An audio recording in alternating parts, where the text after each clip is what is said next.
This is the 18 WJTS News. In tonight's news, a domestic incident in Jasper led to the death of a woman. DuBois County reports one additional COVID-19 related death and 8 additional cases. And if you're tested for COVID-19, what do you need to do? We'll have suggestions from DuBois County Health Department. And Powell looks at the weekend weather forecast, and there may be rain. And in sports, Kurt Guxell discusses the official start of high school football with Southridge coach Scott Buning. All this and more coming up next on the 18 WJTS News.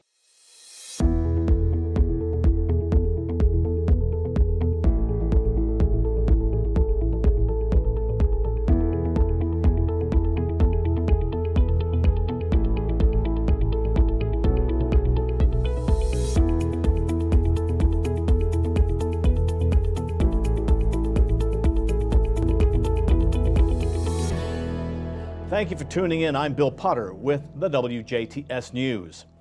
A domestic incident in Jasper led to the death of a woman and then the arrest of a Jasper man. 32-year-old Joshua Rominger of Jasper was arrested on one level 3 felony count of leaving the scene of an accident causing death while intoxicated.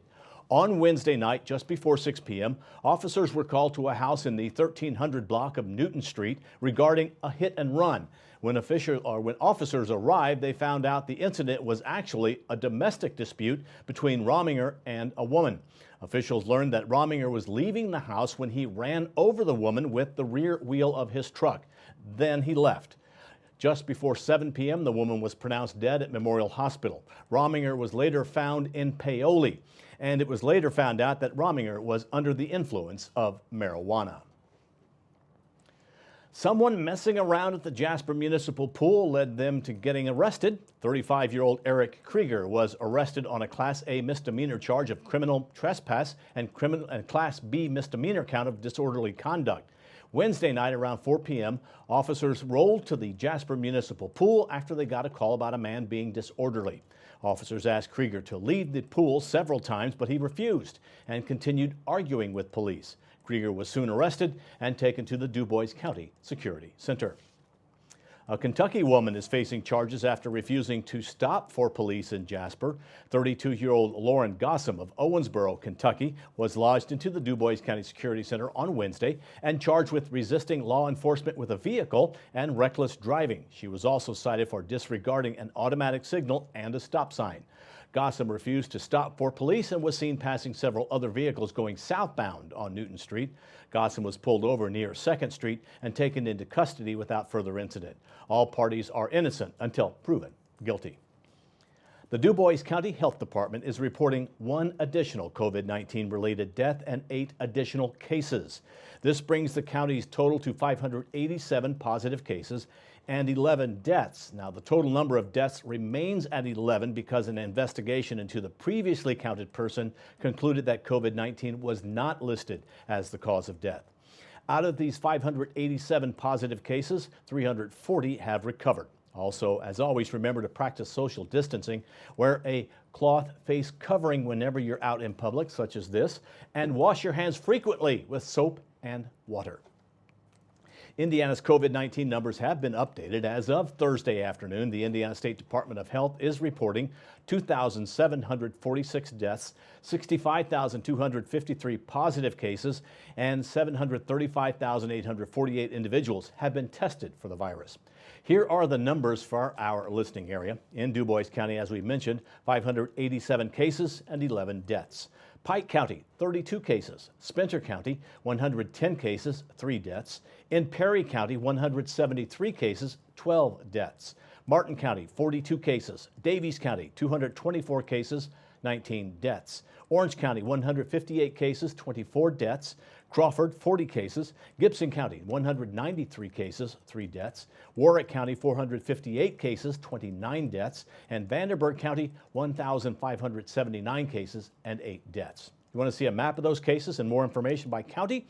Head to in.gov/ISDH. The Hoosier State will keep its current COVID-19 restrictions in place for a few more weeks. Indiana Governor Eric Holcomb says he's extending stage 4.5 until at least Thursday, August 27th, because of the recent spike in COVID-19 cases.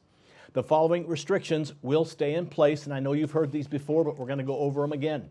Social gatherings of up to 250 people will be required to work with their local health department beforehand and must receive approval. Restaurants may continue operating at 75% capacity. Bars and nightclubs are allowed to operate at 50% capacity. Movie theaters, bowling alleys, cultural, entertainment, and tourism sites can continue operating at 50% capacity. Both amusement and water parks may continue operating at 50% capacity. Reservations are still encouraged to help limit the number of customers at any given time. Raceways may continue operating at 50% grandstand capacity. Precautions are encouraged for hospital visitations. Individuals 65 and older and those with high-risk medical conditions should continue adhering to social distancing guidelines and remain cautious. And Hoosiers are required to wear a face mask until at least Wednesday, August 26th. Local governments can enforce more stringent guidelines if they desire. Holcomb also announced that state government offices will start reopening to the public on Monday, August 17th. Until then, residents are encouraged to continue meeting with staff on an appointment-only basis. The moratorium on evictions from rental properties and the prohibition of filing foreclosures have also been extended until Friday, August 14th. This decision goes along with Holcomb's previous executive order on utility service disconnections. The Indiana Housing and Community Development Authority will continue assessing applications and begin to provide assistance to qualified applicants.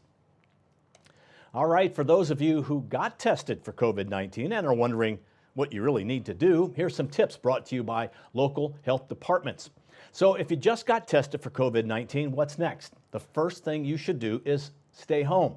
This is important to keep everyone around you safe. No matter why you were tested, you don't want to possibly cause someone else to get sick. So let's say you have the symptoms of COVID-19, such as fever or chills, cough, shortness of breath, fatigue, muscle or body aches, headaches, loss of taste or smell, sore throat, or others, and you've been tested positive for COVID-19.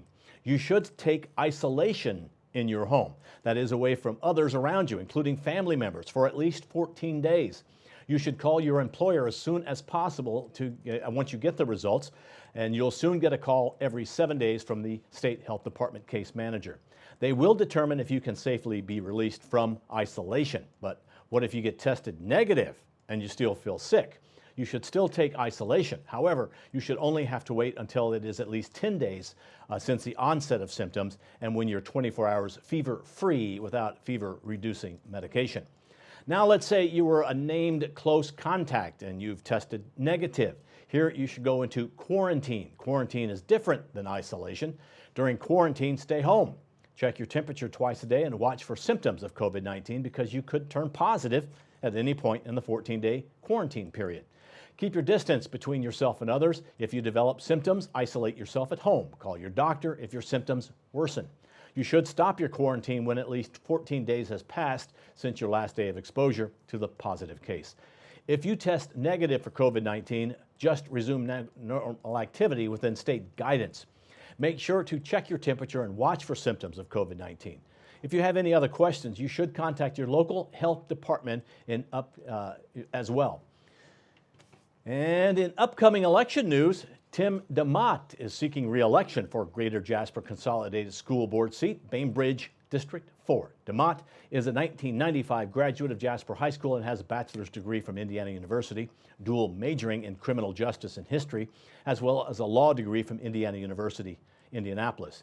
DeMott has practiced law in Jasper since 2002 and now serves as a member of the Jasper Economic Development Commission, Jasper Census Committee, and is a former president of the Du Bois County Bar Association. DeMott says that if he is elected, the COVID-19 pandemic will continue to be the board's focus of business for the foreseeable future. He says he wants to keep the safety of students and staff in mind regarding the virus. He says he also wants to make sure everyone's emotional, physical, and mental health are well.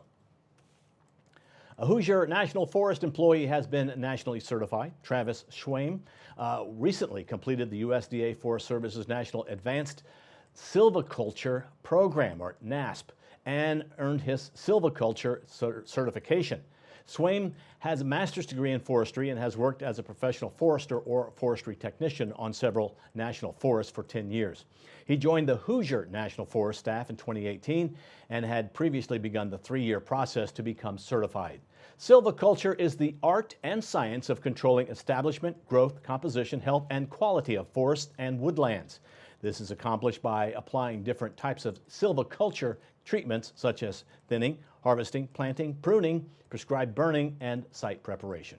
For more information about managing lands on national forest and grasslands, you should visit fs.usda.gov. And now please stay tuned. Weather and sports are still to come on 18 WJTS News.